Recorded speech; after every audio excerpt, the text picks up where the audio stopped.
Hello there. In this video, we're going to look at medians, perpendicular bisectors, and altitudes. I'm going to leave timestamps in the description to the three main sections of this video. I'm going to split it up. I will look at the start medians, after that perpendicular bisectors, and after that altitudes. If you're already familiar with one or the other, then you can just skip along to whichever part you'd like to look at. But anyway, without further ado, here we go. So here is my triangle, and we'll start off with a median. So a median is simply if we take any of the vertices of this triangle, and a vertex is simply one of the three corners of the triangle. So for example, this little point here at A is a vertex, and we connect a line from that vertex across the triangle opposite to this line here, such that it splits it halfway through. So let's see what that looks like. So we start at this vertex, and we're going to come over here and split this line halfway through. So this part of the line here is exactly equal to this part of the line here. So this line right here in maths is a median. As a side note, a little bit of trivia for you: if you were to draw all three of the medians in a triangle, then they would all meet up at this singular point, which we call the centroid. And this centroid is what we actually define as the center of mass of the triangle. So this is the point where if you were to balance this triangle on the tip of your finger, it would stay balanced and it wouldn't tip off to the side. But that's not really something you'll ever have to worry about in a higher maths exam. In this example for the median, we have that the vertices of some triangle are j minus 6 minus 1, t4 5, and g8 minus 3. What we're being asked to do is find the equation of the median, and remembering that a median is a straight line. So the equation of the median from the vertex j to the line tj. So let's have a look at this triangle if we sketch it. So here we have a rough sketch of the triangle, and a rough sketch is all you really need for these kind of questions. So anyway, so here we have, again, we're going from j to tg, so we're going from this vertex across the way to over here. So let's draw this line in. There we go. So there's our median, and if we remember that this will always cut the line in half, it will split it in half. Now, the fact that it splits it in half is really important to remember, because in order to find the equation of the line, we have to have the gradient. In order to find the gradient, we have to have 2 points in order to do that. So, I already have 1 point, which is this one here, and the only other point I can really see which is well defined is this one here, because I know that this is halfway into this line, and I know the 2 points on this line. So I can use the midpoint formula in order to calculate this point M here, which is in the middle of the line TG. So I can do that by saying, so M, the coordinate, is going to be x1 plus x2 and then split in half. So this is a coordinate, remember, then comma, and we'll have y1 plus y2 split in half. And so that will be x1 will be 4 plus 8 for x1 plus x2 over 2, comma, and then 5 plus minus 3. So 5 plus minus 3 over 2. And so 4 plus 8 is 12. 12 divided by 6. 12 divided by 2 is 6. Sorry, that's a Freudian slip, I believe they call that. And 5 plus minus 3 is 2. 2 divided by 2 is 1. So we have the point M, which is 6, 1.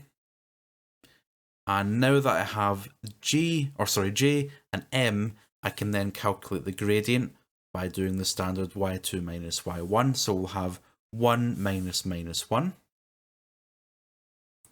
over x2 minus x1, which will be 6 minus minus 6. And 1 minus minus 1 is 2. 6 minus minus 6 is 12. And so this simplifies, and the gradient is 1 over 6. So let's kind of give myself a little bit more room now. So I have a gradient, or the gradient of the median. I have 2 points, and now I can just put this into this formula here: y minus b equals m bracket x minus a. And as I've mentioned before, this point, this is National 5 maths, so I'll pick the midpoint here because that's nice positive numbers. So we have 1. So this is National 5 maths. If you're not really sure how you go about solving this, then I suggest you go and look up a video relating to this kind of maths. But in the end, we're going to get 6y equals x, and then y equals 16x. So actually you can see here that in my diagram there is a y-intercept, whereas here we see that there's no y-intercept. This is again because my diagram isn't to scale. So if this was to scale, you'd see this line would probably go through the origin here. But in any case, let's label our graph. So we have this median here, which was the whole point of the question, is going to be the line y equals 16x. So now we're going to look at the perpendicular bisector. So a perpendicular bisector is another straight line involving triangles, and we can define one of these by splitting any one of the sides of the triangle in half and then making the line coming from the midpoint of that perpendicular. This is an example of a perpendicular bisector because 1, it splits it completely in the middle, so this point here would be the midpoint between A and C, and secondly, it is perpendicular. So that kind of makes sense because, well, perpendicular, right, well, it's perpendicular, so that's obvious. And bisector means, well, bi is 2 basically, so splitting it in 2 sectors. So it's kind of in the name with this one. So here we have an example for the perpendicular bisector. We have a triangle ABC, which has vertices at the points A minus 2, 1, B minus 4, 3, and C 8, 1. And we are being asked to find the perpendicular bisector of AC. So here we have a graph of this triangle, and let me just put in the perpendicular bisector. There we go. So we know that the perpendicular bisector will cut the line, in this case AC, in half, bisector, and then there's the perpendicular part, so it is at a right angle. Notice again that it doesn't cut through any particular vertex, but we only really care about it coming from the line that we're looking at. Okay, so how do we find the equation of this line here, this perpendicular bisector? Well, as always, we need the gradient and a point. So we can get a point again in the similar fashion to how we just done with the median. We know that this splits it in half, so we know that this point here will be the midpoint between A and C, and using the midpoint formula we will get this right here. So we know now that the midpoint is 3, 1. So let me just fill this in on the diagram. And that's my point. So now I need a gradient. Now I unfortunately don't have this point here. So realize that this is not necessarily halfway between the line B and C. But what I do have is I have this line here, and I know that this perpendicular bisector is perpendicular off of this line. And so if I knew the gradient of the line AC, I could use the rule that we learned, and I believe it was video 4, where we can find the perpendicular gradient.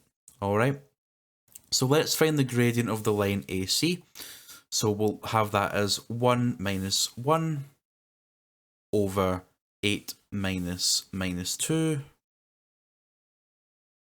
And this will be 0 over 10, which is just 0. And we kind of expect that because we see here that the gradient here is flat. Now, you can also therefore realize that since the gradient is flat and this line is perpendicular from it, this is a perfectly vertical line. Now, if we now remember what we learned in video 5 about vertical lines, is that these lines are just defined in terms of whichever point on the x-axis, oh, and I forgot to label my axes, there we go, are defined strictly in terms of whichever point the vertical line intersects the x-axis. So we can see here, if we were to continue this line down, it would cut at this point here, and we know that's 3 along because this is the point 3, 1. So this perpendicular bisector is simply the equation x equals 3. So an interesting little route back into what we learned in the previous video. The last kind of line that we will look at in higher maths is the altitude. So an altitude is when we take a straight line which begins at one of the vertices, say x, y, or z in this particular triangle, and we draw it to the other end such that it meets that opposite line at a right angle. So here is an example of an altitude. This altitude comes from the vertex y, and it goes opposite over here and connects at a right angle. Now this is distinct from the other two because this one does not split the opposite line in half necessarily. The only requirement is that it has to be 90 degrees. So this side length here, as you can see, is a bit shorter than this side length here in this particular example. So here we have an example. Here we have the triangle JKL, and it has vertices J minus 6, 5, K minus 4, minus 2, and L 2, 1. And we are being asked to find the equation of the altitude through J. So as always, here is a graph of the triangle that we are dealing with here. And so the altitude through J, so that will be the altitude which starts at this vertex and connects to the opposite end, and making sure that we're hitting that opposite end at 90 degrees. So that line is going to look something like that, and that will be 90 degrees. And we need to find the equation of this line. Well, as always with the equation of any line, we need the gradient and the y-intercept. Now, we don't really have either of those, so let's start with the gradient.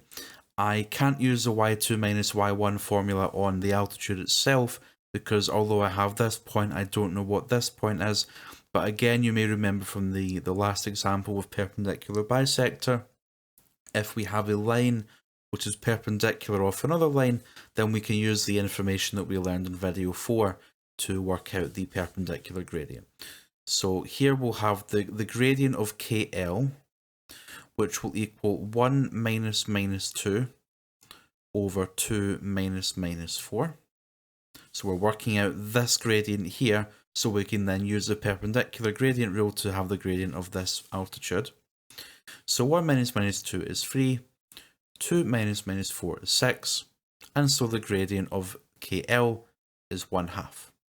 But then that means that the gradient of the altitude J, which I guess I'll just call M2, some people, by the way, I probably should have mentioned this in video 4, but never mind. Some people like to also use this notation here, which is the gradient with a little sort of perpendicular couple of lines going on there. That's fine. I'll just call it M2 to stick with what we've already done. And so we remember that we just flip this around and make it negative. So that will be 2 over 1, which is just 2. And we make it negative, so that's minus 2. So the gradient of this altitude is minus 2, and I have a point. And so, you know, you probably guessed it. Now we're going back to this again. And once we've done that, so again, that's National 5, so I won't be going over that. But once we've done that, we will find that this is the equation of the line of this altitude right here.